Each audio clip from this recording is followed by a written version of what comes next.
Probably some of you over the last few weeks have been working with Christmas wish lists. Anybody?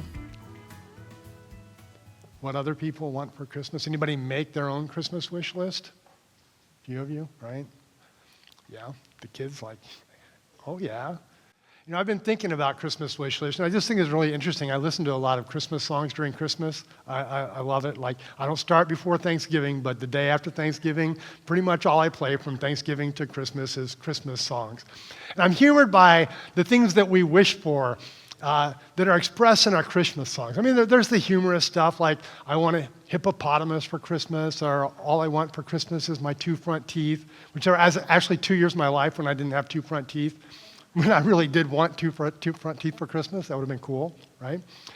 You know, there are other songs that are more nostalgic, like I'm dreaming of a white Christmas, which I've actually seen a couple of them, a few of them in my life. Anybody else seen a white Christmas? Yeah, a couple of you, a few, right? Or have yourself a merry little Christmas, or a less maybe familiar song to some of you, unless you know Amy Grant, have your Tender Tennessee Christmas? Yeah, anybody? Right? There's also what I would call, I guess it kind of depends. It can be sappy, or it could be like romantic, or it can just be creepy. All I want for Christmas is you. Like, depending on who's singing it to whom and like what the situation is, I don't know. And then there's the more heartfelt stuff. Songs like I'm being home for Christmas. I'll be home for Christmas, which initially I put in the heartfelt category, or the sappy category, but it's actually, right, it's more heartfelt because the original, like, intent of the song was for soldiers who were away dreaming of being home with their families for Christmas, and their families wishing that they could be home with them. Anne Murray wrote a song, 3 Christmas Wishes, that I can't, anybody know the 3 Christmas Wishes from Anne Murray? Right? Her first Christmas wish was there'd be peace on earth, goodwill among men, and love to all in all that we do, which I kind of thought actually sounded like 3 wishes, but for Anne, it's only 1, because she actually goes on to say 2. Her second Christmas wish is this: I wish that it could go on, that there'd be peace on earth, goodwill among men, and love it all to do. I wish it could go on forever for people like you and me, which I thought was really odd. Like, only you and me can have peace on earth, goodwill to men. The rest of the world can, whatever. And which I think is both kind of selfish and implausible. Because, like, if the rest of the world is not doing this, it ain't going to go well for you either, honestly, right? And then the third wish was that we could be for now and ever forever to share all my wishes with you, which seems like a rehash of 2 and has the same inherent problems as 2 anyway. And then Amy Grant had her grown-up Christmas wish list, which I also thought has a kind of a double-edged sword to it. No more lives torn apart, that wars would never start, times would heal the heart, every wound would have a friend, and right would always win, and love would never end. Which I thought was really great, because if I ever was in a beauty pageant, I could use it double as my answer to the question, right? It's like, I don't know. I actually found a list of gifts that people, they did a research project and asking people, what is it that you would be happy with if you got for Christmas? They asked 1,050 people, and they could give more than one response. And the responses were in this order, right? 40% of the people said they would be happy if they got money for Christmas. 35% said they would be happy if they got clothes, shoes, or some other accessories. Some people, 30%, would be happy with gift cards, 24% with food and drink, 22% with tech devices, 21% with jewelry, 20% with cosmetics, perfume, body care. Like, that was the top list of things that people would be happy with if they got for Christmas. And if you looked at that list and like the Christmas presents you bought, none of them are on the list, I don't know. You know, maybe the people you bought Christmas presents are different and it's going to work out for you, and maybe you need to do a quick Amazon look. I don't know. It'll probably be okay. But I'm thinking about all of this relative to the very first Christmas. It was the night before that very first Christmas, and how our list might have matched up to some of the things that they were wishing for that night. It was the night before the first Christmas, and all through the land, people were walking in darkness. There was a pall hanging over their existence, because they were living under the rule of the oppression of the Roman government, and had been for decades, and it was not a pleasant existence for them. And the misery was compounded by the fact that this was their homeland, and the reason that it wasn't theirs, and the reason that they weren't living their best lives in their best place, was because their ancestors before them had fallen so far off the rails that God had given them over to their enemies. And so empire after empire had taken over their land, and now they live there, but Rome is ruling over them. And they're languishing in the shame of it, in the humility of it, in the shame of their own failures and that of their ancestors. And they've been waiting. They've been waiting for a very long time. These people on this first night, they've been waiting their whole lives. And generations before them, their ancestors have been waiting. And so the list that they were working with was a list of promises that had been given to them centuries before by the prophets. And I'm going to read a few of them. And this is just a small sample of the things that will make up their wish list. Some of these probably will sound familiar. The people who walked in darkness have seen a great light. When this day comes, this is what it's going to look like. For those who lived in a land of deep shadows, light, sunburst of light. You repopulated the nation. You expanded its joy. Oh, they're so glad in your presence. Festival joy, the joy of a great celebration, sharing rich gifts and warm greetings. The abuse of oppressors and cruelty of tyrants, all their whips and clubs and curses is gone, done away with. For a child has been born for us, the gift of a son. He'll take over the running of the world, no longer Rome. The Son of God. His name will be Wonderful Counselor, Strong God, Eternal Father, Prince of Peace. His ruling authority will grow, and there will be no more limits to the wholeness he brings. He'll rule from the historic David throne over the promised kingdom. He will put that kingdom on a firm footing and keep it going with fair dealing and right living, beginning now and lasting always. Comfort my people. Speak softly and tenderly to Jerusalem. But also make it very clear. She has served her sentence. Her sin is taken care of, forgiven. She's been punished enough and more than enough. And now it's over, done with. Prepare for God's arrival. Make this road straight and smooth, a highway fit for our God. Then God's bright glory will shine and everyone will see it, just as God had said. Sing, daughter. Raise your voice. Be happy.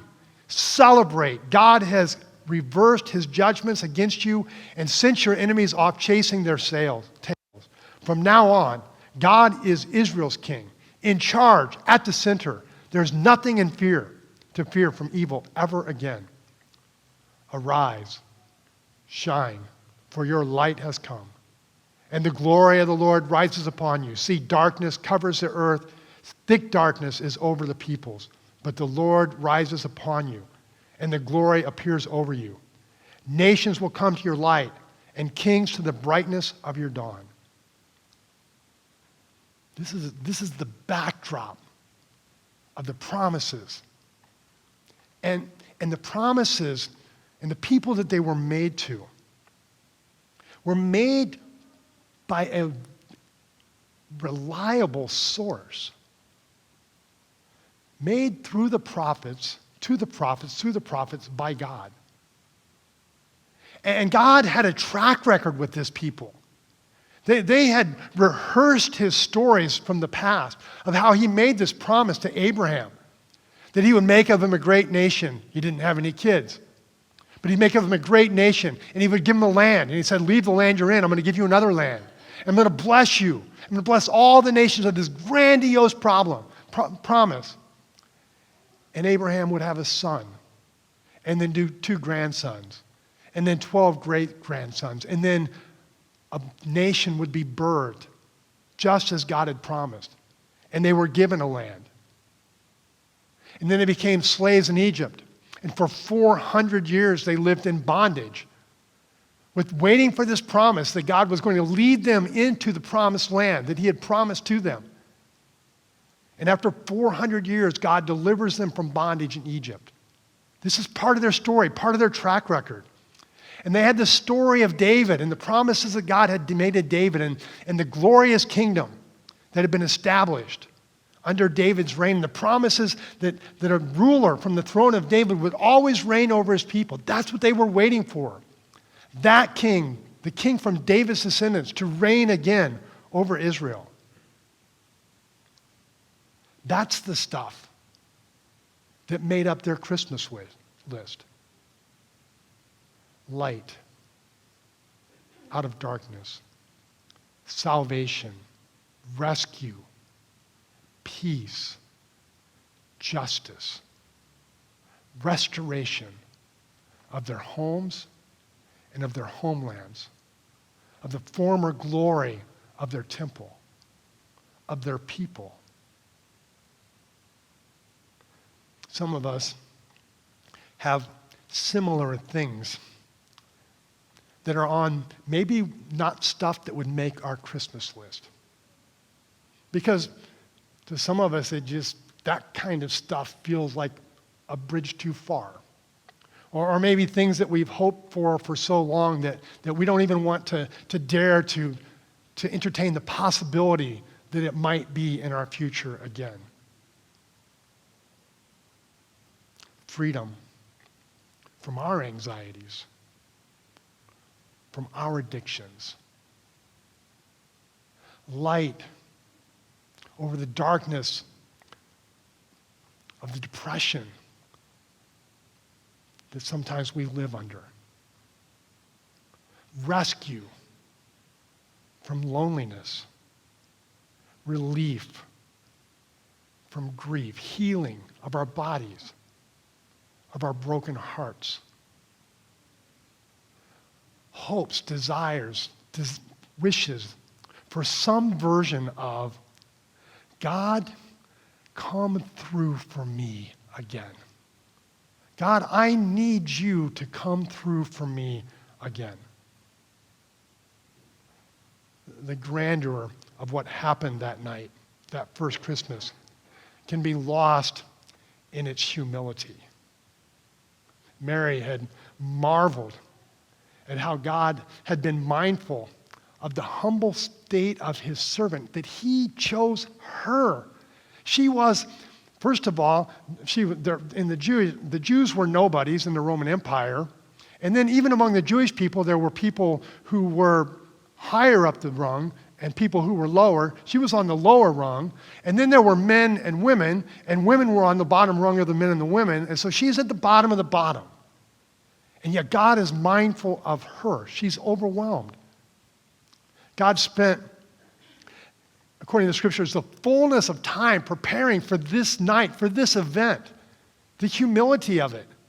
That he spent centuries preparing for it, but didn't bother to make a reservation for the baby reveal. An angel did pass out cigars that night, backed up by a heavenly host, shouting glory to God. But the announcement came to shepherds. Again, not the power brokers, the nobodies, the lowest rung of society. There was also this bright light in the sky, but to these, we don't even know who they are. They're called magi, from the east. We don't know where they're from, but they traveled a long way, maybe as much as 2 years, to come and see this baby. But they were Gentiles. They're not even part of God's people. Like all the signs, all the stuff that's involved in the story was not to the high and mighty, the powerful, but to the lowest rung of society. And Jesus, in Philippians 2, it talks about what happened when Jesus left heaven and came to earth, Emmanuel, God with us. It says that he made himself nothing. He became a nobody. He took a low position, became the servant, made himself in human likeness. Made himself in human likeness. And that means if you would have seen him in the nursery with all the other babies, you wouldn't have been able to pick him out. Like he looked all like all the other little human beings in there. It wasn't like a little glow over his face, over his head. The underwhelming arrival really set the stage for Jesus' whole life. He had shining moments, feeding the 5,000, feeding the 4,000, walking on water, healing people, drawing large crowds. He had his day. But at the end of the day, he just didn't fit the bill for what they were waiting for, what they were looking for. He didn't, if you looked at their Christmas list, it wasn't coming down the way that they liked it, the way that they believed it would be. He was too disruptive for the good religious folks, and not nearly disruptive enough for the folks who were ready to take Rome by storm. The first Christmas ended in disappointment. It's often true. Christmas sometimes does end in disappointment. We don't get the things that we want, or we do get them, but they don't turn out to live up to the hype that we had for them. The first Christmas list, like ours, was too small. They wanted a Messiah who would save them. God was sending a Messiah who would save the world. They wanted a Messiah to end their public shaming. God was sending a Messiah to cover all shame. They wanted a Messiah to bless their nation. God was sending a Messiah to bless all the nations of the earth. The gift that night would not be the gifts that they were waiting for, that they were longing for. The gift that night, for God so loved the world that he gave his one and only Son. The Son who was with God and was God. The gift was not the gifts that they wanted. The gift was the giver. The gift was the giver himself.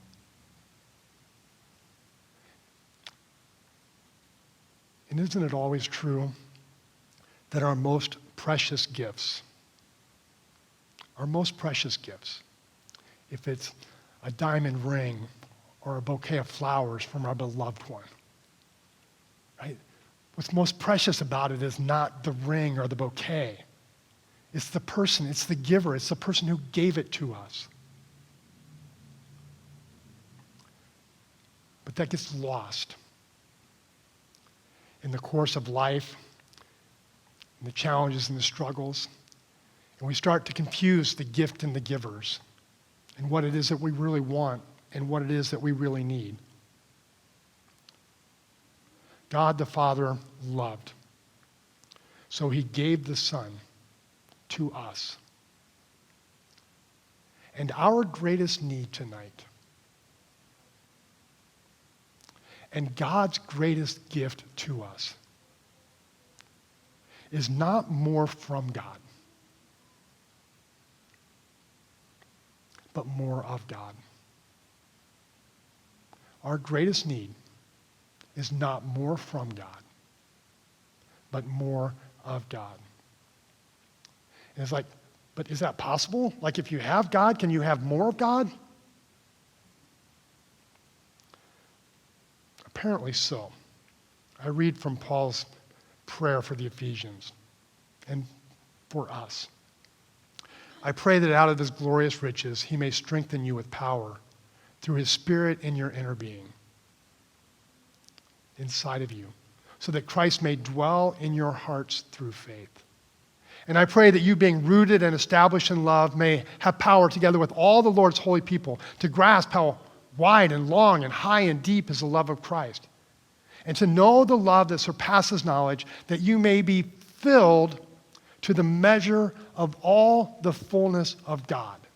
That however full you are, I'm praying that there is more of God, that you experience more of his life in you, that you fall more deeply in love with him and know more fully his love for you, and have more of the fullness of God in you. Because when the fullness of God is in you, whatever else the world brings to you, to us, if God is for us, and God is with us, and God is in us, we can deal with whatever the world throws at us. The gift that God gives is not his gifts in Christmas. It is the giver. Lord, I pray your gift tonight as we continue to worship you, celebrate, that our hearts would be receptive, and that your Spirit would be at work, opening them and answering Paul's prayer to fill us to all the fullness of you. As we sing, Emmanuel, God with us, on this holy night. Amen.